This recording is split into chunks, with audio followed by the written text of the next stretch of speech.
The title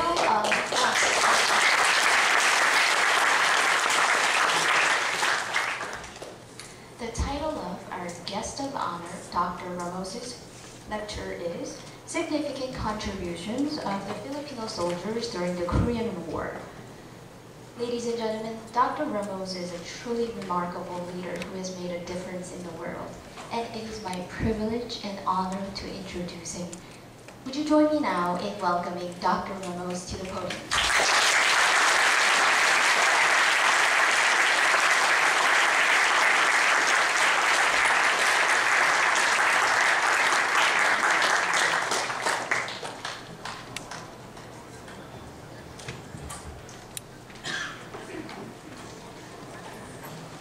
Thank you very much, Dr. Victoria Jo, for such a generous introduction, and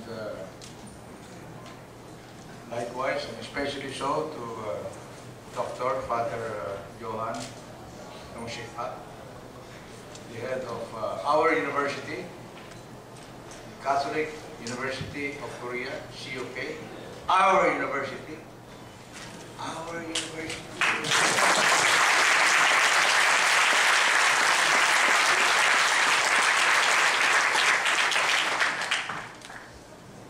You not just make me a PhD in public administration of the Catholic University of Korea, about which I am highly honored.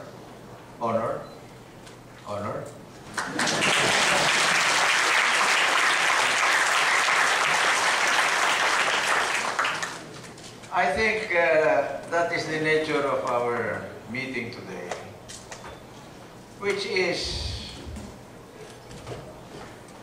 the meeting of new friends for the first time. And as far as what I am assigned to speak about, entitled Significant Contributions of the Filipino Soldiers during the Korean War, we saw the magnificent video documentary thanks to the Philippine Embassy in South Korea, headed by Ambassador Mr. Luis Cruz. Let's give him a big hand again.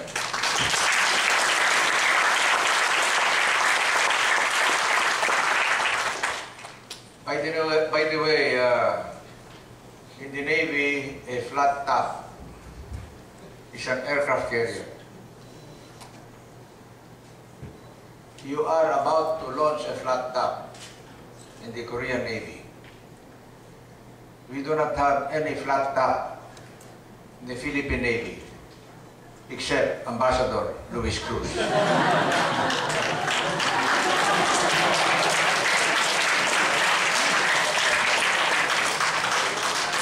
Saying that documentary plus the records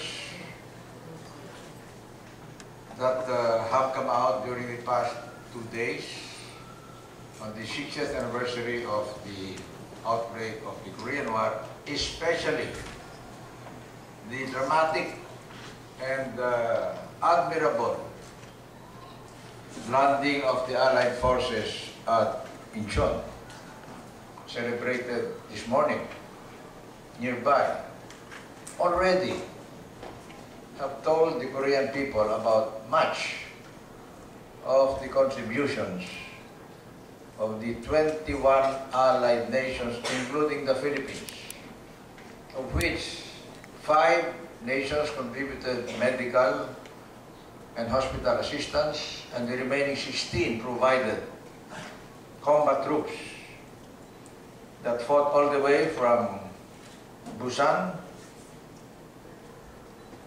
up north near the border of the Yalu River and the Chosin Reservoir and Pyongyang itself, but then had to retreat back down to the 38th parallel in the vicinity of what is now the demilitarized zone. That's now, I think, all well known to you. And I do not know if you still want to hear anything from me about the significant contributions of the Filipino soldiers during the Korean War. And so I'm very thankful to the Catholic University of Korea, especially to Father Johan, for printing my speech this afternoon in advance. And it is there before you. Who doesn't have a copy of this? I know, on the first two rows they have it. Anyway, if you don't have a copy, since you're all bright young scholars coming from so many countries, where are the foreign students here? Will you kindly raise your hands? Oh, so many. How about those from the Philippines? Where are you? Even some more. And so I say to all of you here in the audience, if you're that proficient in IT, which is information technology, then you can download all this material that we have from our website, www.cuk.sk.un.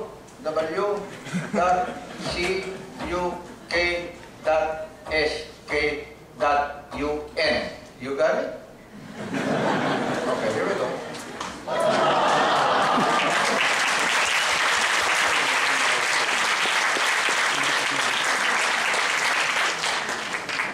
So, any questions and answers?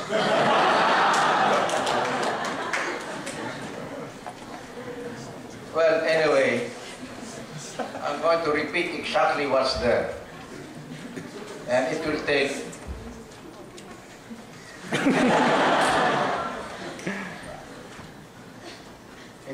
maybe 45 minutes.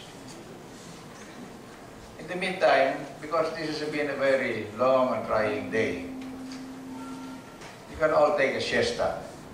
Meaning you can all take a nap. Go ahead, go to sleep. But one of the lessons I have learned is that when you throw away your speech to the internet, be sure you have a Xerox copy. So, dear friends,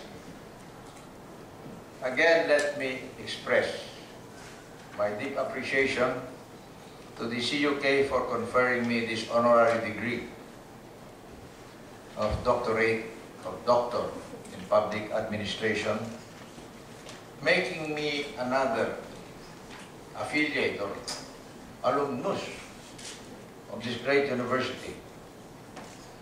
I am assuming that the 48 scholars from the Philippines are going to graduate because they're very hardworking, very attentive, and very faithful. Anyway, dear friends, it is said that a nation reveals itself not only by the individuals that it produces, but also by those it honors and those it remembers. I'm not talking about me receiving an honorary degree. I'm talking more about the foreign veterans of the Korean War who have been honored during the 60th anniversary of the Korean War by the people of the Republic of Korea and the ROK government. Starting 2 days ago and continuing on through the 60th anniversary of the landings at Incheon and the big battle again for the liberation for the third time of Seoul, which took place on the 27th of September 1950, and then the forward advance of the Allied troops all the way to North Korea thereafter, until the Chinese People's Volunteers came into the war and turned again the tide of war against everybody. Because that's when, during that critical period, in the winter of 1950-51, when the maximum number of casualties on both sides took place. Dear friends, I think you realize that it is the soldier and his family, among all other parts of human society, that abhor war more than anybody else. It is the soldier and his loved ones back home who would want peace to take place and remain forever in our national societies, in our region, and around the world. Because it is the soldier, like me, like many others here, and their families, like many of you from this country, who suffered the pain of destruction, injury, separation from loved ones, and even the supreme sacrifice of death itself. And so I hope that this remains in everybody's heart and soul, because if war must be fought as we did in 1950, as still wars are being fought around the world, the ultimate objective should be not another war or a continuing war, but enduring peace and sustainable development. And so let us all remember that peace and development must go together. They are both sides of the same coin. I said earlier that peace without development is a short-term ceasefire and will not guarantee a nation's progress and build up into a higher quality of life. On the other hand, development without peace is just a short-term, 3-year project.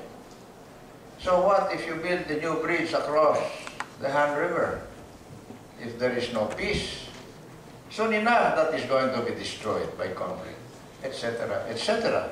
So peace and development really, to me, but I think also to most of our war veterans, is the ultimate objective of mankind, so that we can all enjoy a higher quality of life in the future. Of what use would be all the advances in information and communications technology, in education, in building, in diplomacy? Of what use would be this great university and its world-class facilities and support services if there is not really enduring peace among us? Whatever progress any country has enjoyed might be shattered with the push of a button that would launch a nuclear weapon, and that would demolish the dreams and the hopes of billions of people around the world, including those that are so far away that are not even involved in any conflict. And so this is what I have been pushing all throughout my public career. It might be a contradiction for a soldier to promote peace,